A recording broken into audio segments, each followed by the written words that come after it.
you by Newsworks in cooperation with Eau Claire County. Excuse me, supervisors. It is now 7 o'clock. I call to order the special meeting of the Eau Claire County Board of Supervisors on this Tuesday, November the 9th. We'll do the honoring of the flag first. Please unmute and together. I pledge allegiance to the flag, United States of America, to the republic, which stands one nation, under God, indivisible, with liberty and justice for all. Supervisors, please mute your microphones at this point. Just a reminder at the beginning, we'll follow the same procedures that we did in the last meeting. That is, you unmute your microphone when the chair recognizes you to speak. You raise your hand in order to be recognized. The exception will be Supervisor Schneider, who will be put in speaking order on her request. Clerk McDonald, please call the roll. Supervisor Gibson? Present. McKinney? Present. Knight? Supervisor Knight? Supervisor Pagonis told me she would be absent. Anton? Zook? Here. Chilson?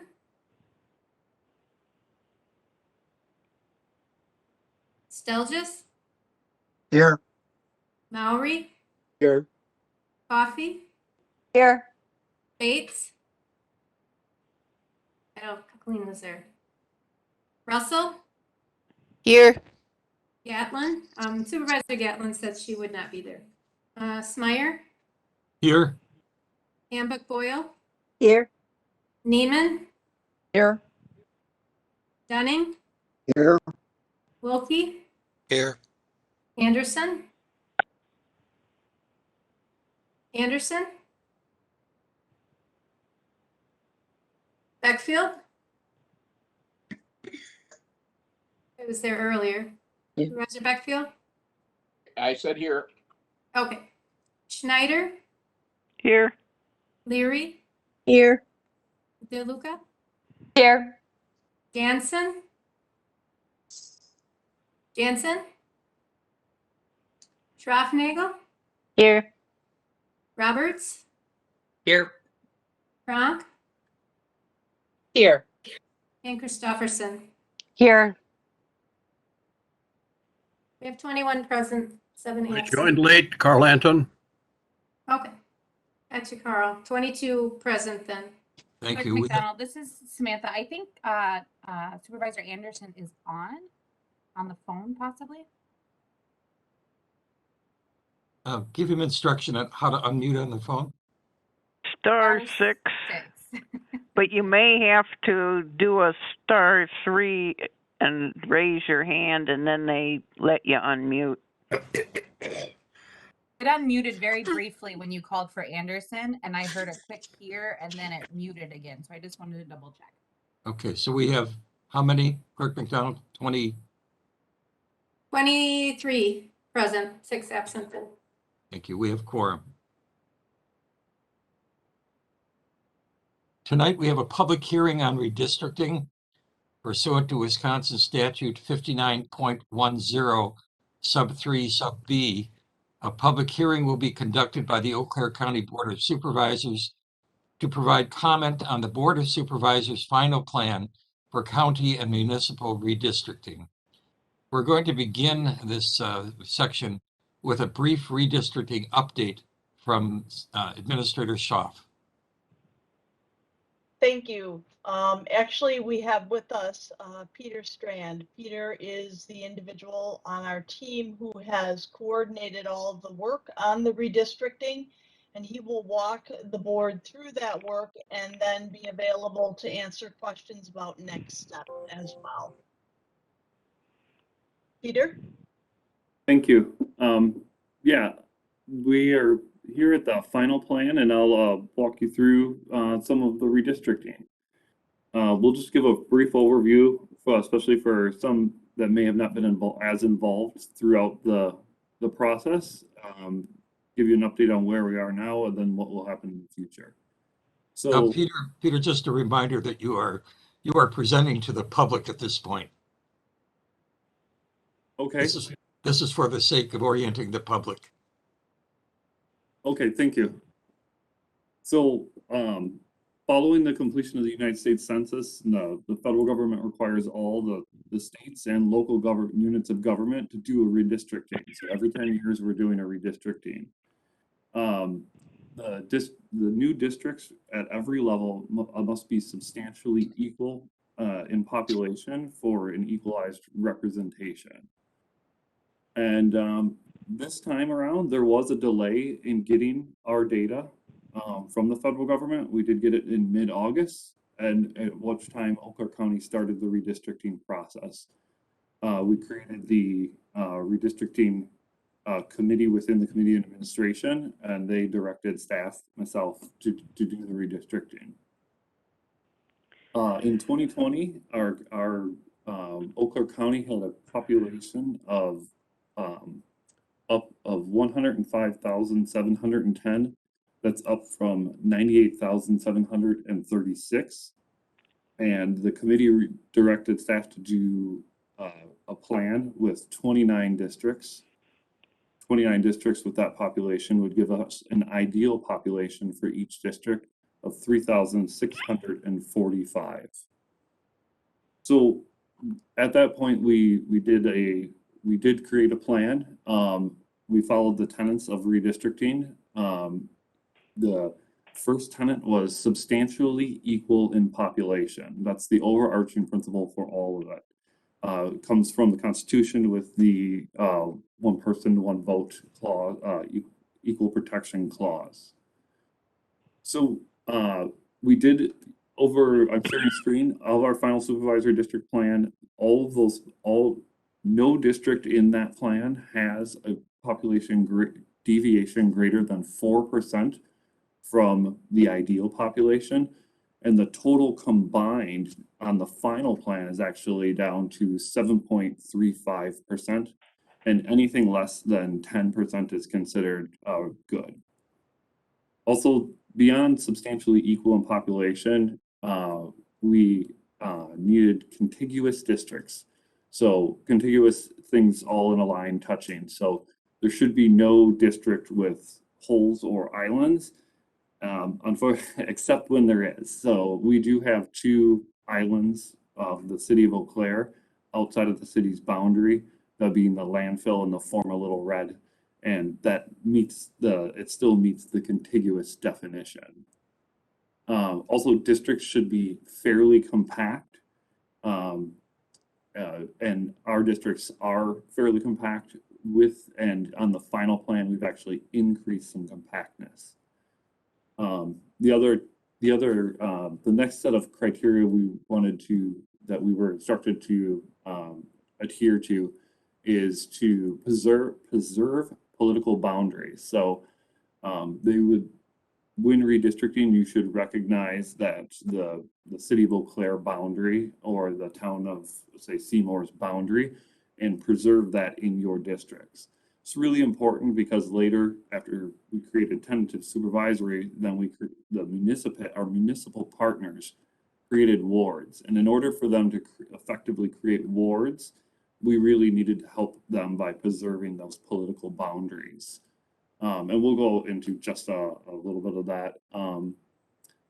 And then we also took into account communities of interest. This could include people of common economic, ethnic, cultural, or other bonds, such as unique environmental concerns, transportation, or other educational concerns.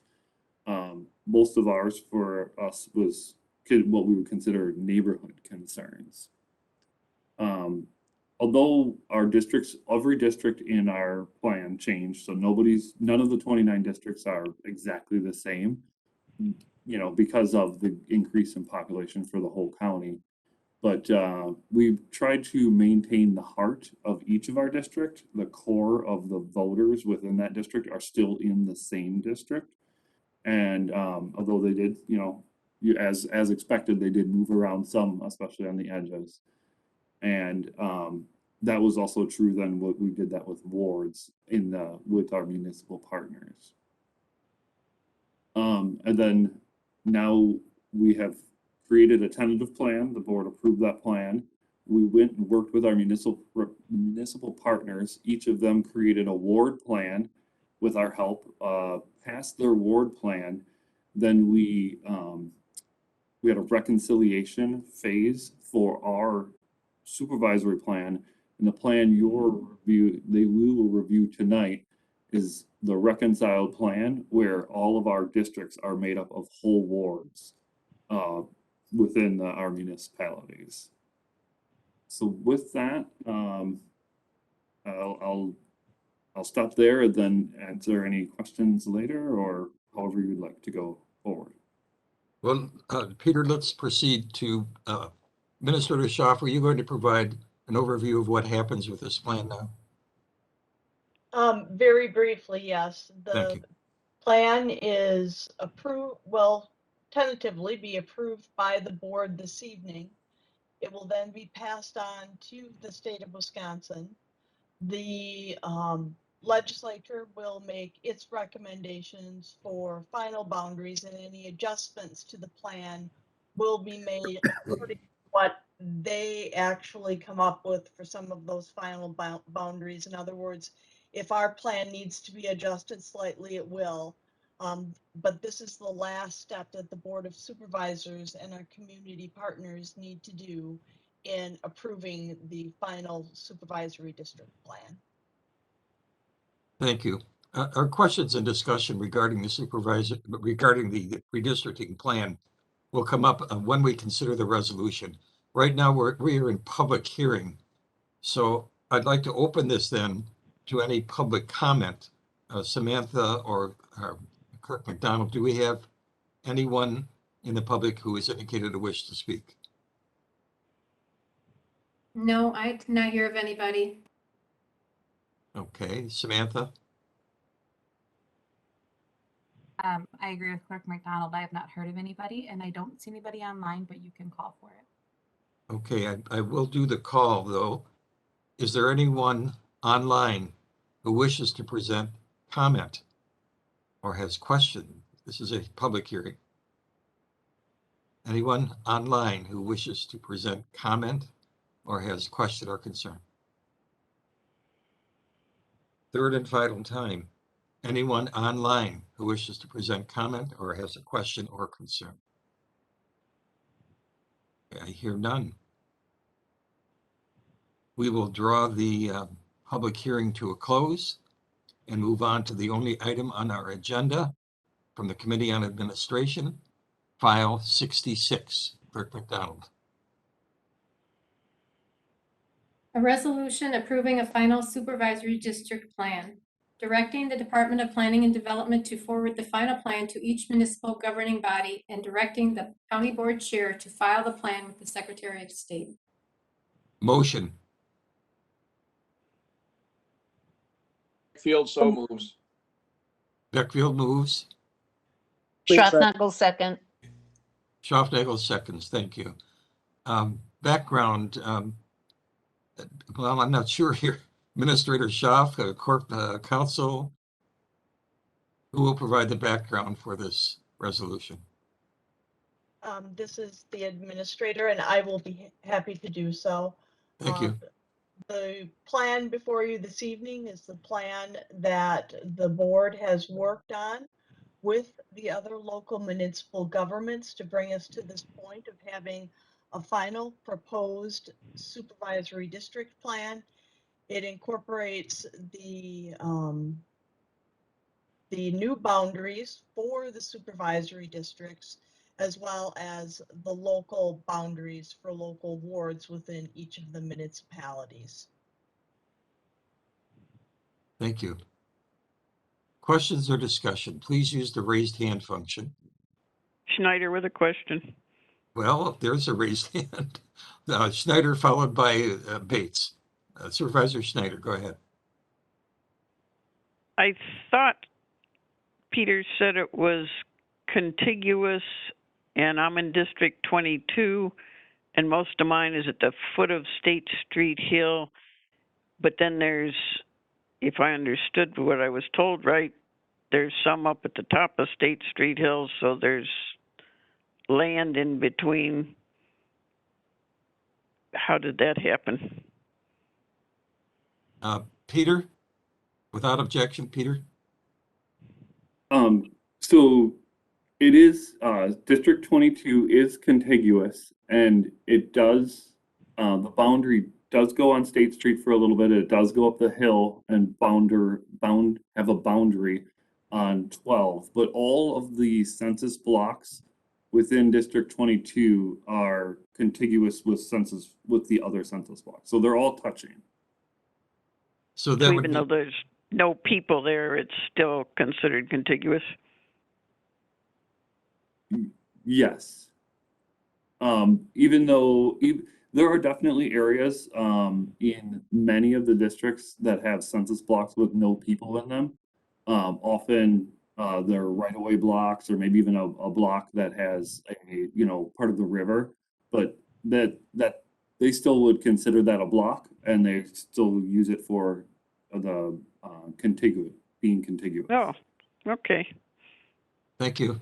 Supervisor Bates followed by Supervisor Leary. Supervisor Bates. You probably have to unmute yourself. I'm wondering, Peter, as this went through the various municipalities in the county, if any of the townships or other villages and such had any comments or any changes that needed to be taken into consideration. Yes, and thank you for the question. We worked very closely with all of our municipalities. Actually, I helped construct all of their ward plans.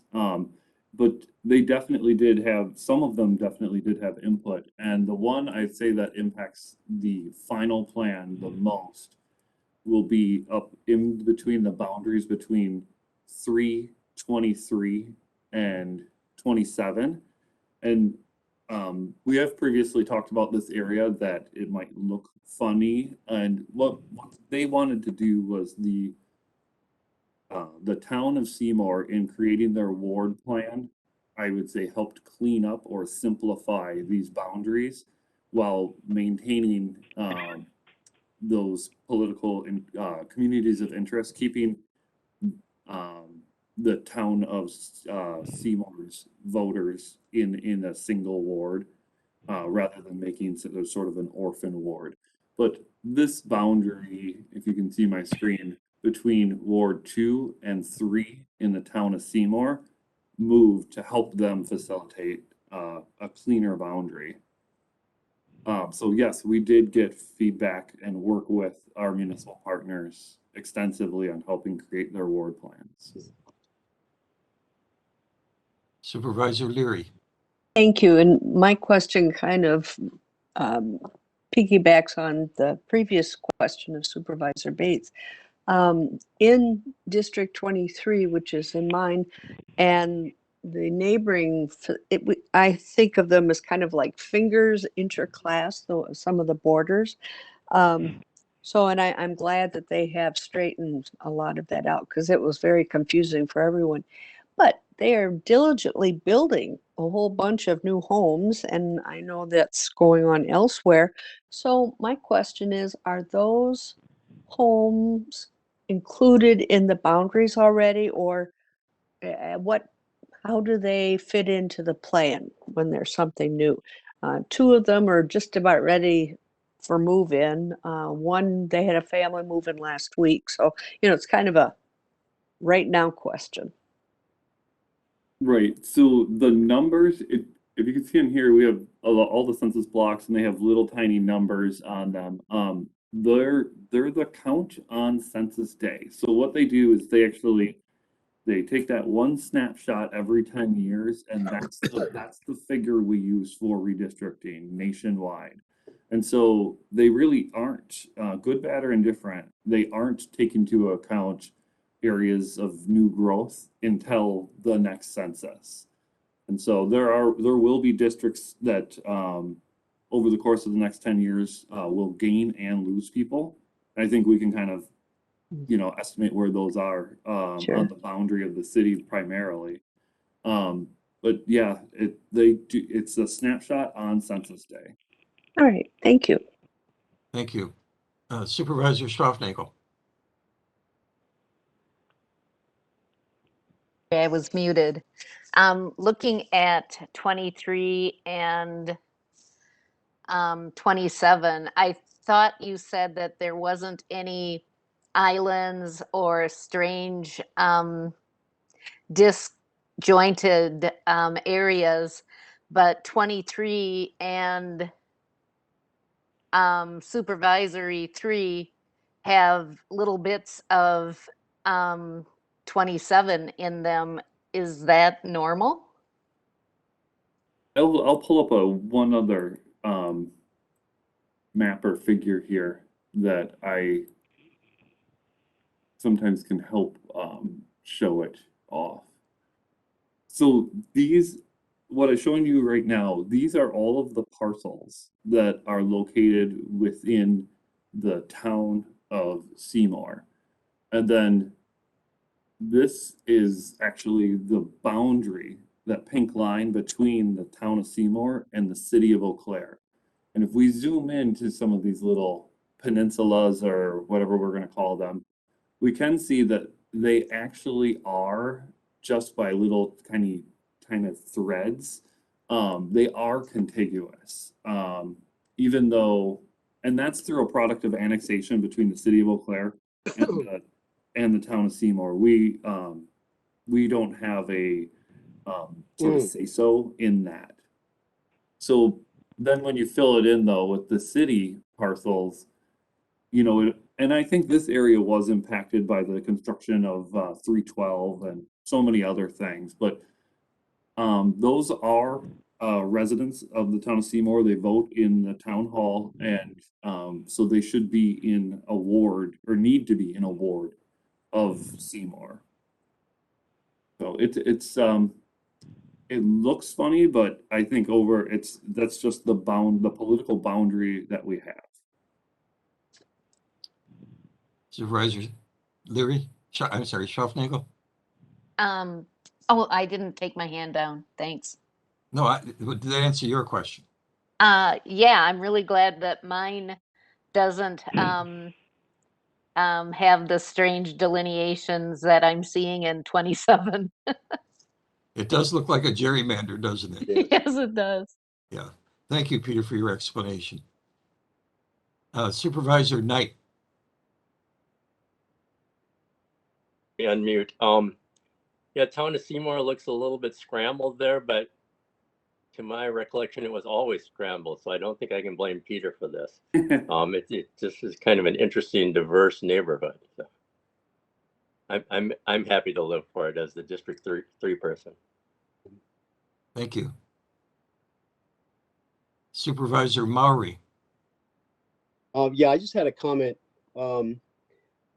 My district is primarily rural, but I've acquired some of the town of Washington, and now I'm representing people from 4 different townships. And I like to go to the town meetings, but it gets harder and harder if there's if you have 4 of them to attend. Now, maybe there's other supervisors that have multiple towns that they represent as well, but I know that's not a consideration, but I just wanted to make that point. Thank you. Supervisors, please lower your hands when you're done. Supervisor McKinney. Just a question to clarify for me. When these boundary lines change, it could actually change where a person would go to vote? If a parcel annexes into the city and they're no longer a resident of the town of Seymour, their polling place would then be in a city polling place. So It would be only if the resident themselves actually annexed into a different municipality. Okay, Did because that it was answer your looking question? like there's ward changes. And when a ward changes and you voted in one ward and now it's going to be a different ward, would that make a difference of where you're going to vote? No? Yes, it could. Specifically in the city of Eau Claire, and Clerk McDonald can correct me if I'm wrong. The city runs their polling places, and like I used to be in Ward 9, and now I'm going to be in Ward 2 or something like that. And my polling place may or may not change, but that's definitely, if you're in a different ward than you were previously, then you could have a different polling place. Okay, thank you. Supervisor McKinney, was your question, how does the voter know where to go? Was No, that? I just wondered about that change, but that was answered. Thank you. Thank you. Is there anyone else who wishes to speak? Schneider with a second question. Your hand is up. Go ahead. So once these get approved and all, how do we get a copy to trot along with us when we go out looking for signatures? We will create copies. We will post them on our website. I believe Sue will also be putting one in all of your mailboxes if you like. And then we will also help you or help anyone who on the next somebody comes in would like an address list for any of these. We can actually create that for you too. So an address list for anybody who would be interested in taking out papers for a supervisory district. We can provide that in like an Excel document or something for you. Just an, oops, sorry. Who's speaking? That was Tammy, is Tammy. I was going to ask the address list. Does that include phone numbers? No. It'll be, I don't have their phone number. It'll be an address list of the single addresses that we have within our property, our real property database. Yeah. Again, I ask if you're going to speak, please raise your hand to be recognized by the chair. Supervisor Bates. Unmute, please. Only other question I have, Peter, is whether or not you anticipate any legislative objection to any of the districts in Eau Claire County. Is that question directed to Peter? Yes. Okay, Peter. I have not heard anything like that. I don't foresee anything like that. As far as down as when the state produces theirs, what impact that will have on us, I don't know. But I don't foresee any objections to anything we've done, and we've worked with the city of Eau Claire and the city of Altoona to help them create theirs, and I don't see any objections to anything that anyone objecting to anything they did as well. So none that I'm aware of. Thank you. Supervisor Dunning. Yes, I'm in District 18, and I was been concerned of the addresses that you were going. Part of my territory is pretty easy, and that shouldn't be too hard. The area south of Claremont Avenue, but the property north, the university students, their mailing address is not the same as their voting address. So I was wondering if that creates any problems as far as they probably don't even have a list of people who were there. So no, the address we would provide would be what I kind of call the structure address. So it is the address of the resident in there. So that wouldn't be their home address for students. It will be the address of the actual physical structure in the district, not who actually owns it or pays taxes on it or anything like that. All right, thank you. Thank you. Is there anyone else who wishes to speak? Is a question or a concern? Supervisor Stelches. Yes, thank you, Chair. District 8. I'm just a little confused on the political boundaries. If you can zoom in there a little bit more.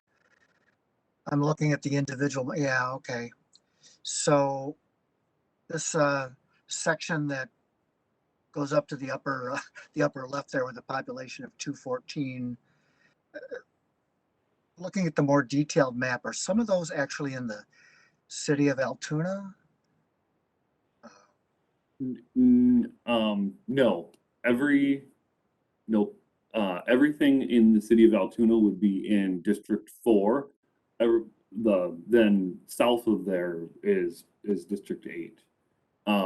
I will say that this is another, we pick on the Seymour area up there. This is another area of what I would consider very interesting annexation patterns, where it's not been the cleanest over the years, as you can see through all these squiggly lines up here. We did work hard to make sure that it was on this time put forward on center lines of roads. So it'll be either all on one side or the other of the road going down the road, versus there are some census blocks that have, natural features or whatever. So like the river. So the river is also the political boundary of Altoona, but then all of the rest of this is on a center line of a road. So you can more easily identify who the residents of your district are.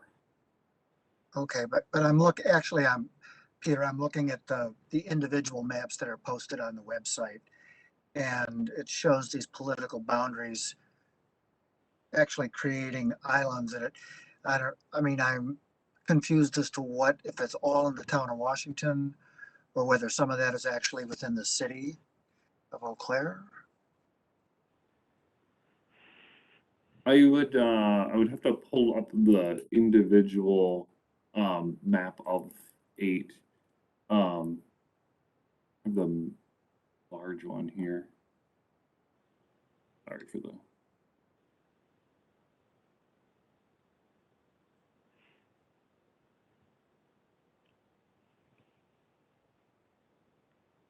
There will be none in the city of Altoona. It looks to me, just looking at this, that there are some that are in the city of Eau Claire, and then some in the town of Washington. That is correct.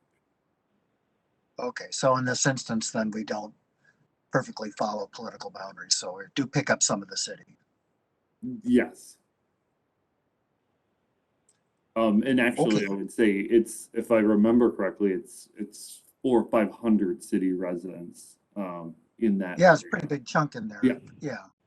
And that's certainly more urban than the rest of the district, which is a little bit incongruous, but I guess, yeah. Okay, well, that answers my question. Thank you. Thank you. Is there anyone else who has a question or a concern? Anyone else? Okay, supervisors, we will now move to vote. We are voting. Sorry. We are voting on file 66. Clerk McDonald, would you read the top paragraph in the resolution? I'm sorry, did I catch you off guard here? Yep, that's fine. Approving a final supervisory district plan, directing the Department of Planning and Development to forward the final plan to each municipal governing body, and directing the county board chair to file the plan with the Secretary of State. Okay, we have the motion. It has been read. We are going to do this by roll call vote because of the importance of it. So Clerk McDonald, would you please call the roll call vote? Gibson, Aye. McKinney, Yes. Knight, Yes. Anton, Yes. Zook, Yes. Felges, Yes. Maury, Yes. Coffee, Yes. Bates, Yes. Russell, Yes. Meyer, Last, please. oh, sorry. Hambuck Boyle, Yes. Neiman, Yes. Dunning, Yes. Wilkie, Yes. Anderson, Beckfield, Yes. Snyder, Yes. Leary, Yes. DeLuca, Yes. Raffnagel, Yes. Roberts, Yes. Frank,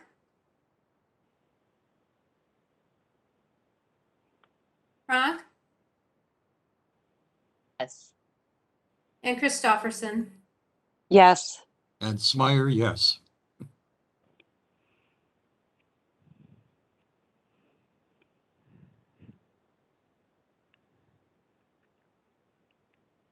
With 23 yeses, 0 noes. It is unanimous. Thank you, supervisors. We have now reached the end of our agenda. Before we adjourn, I'd like to, on behalf of the board, I believe, thank Peter for all of his work on this very complicated project. And I thank the board for your time, patience, and attention. We are now adjourned.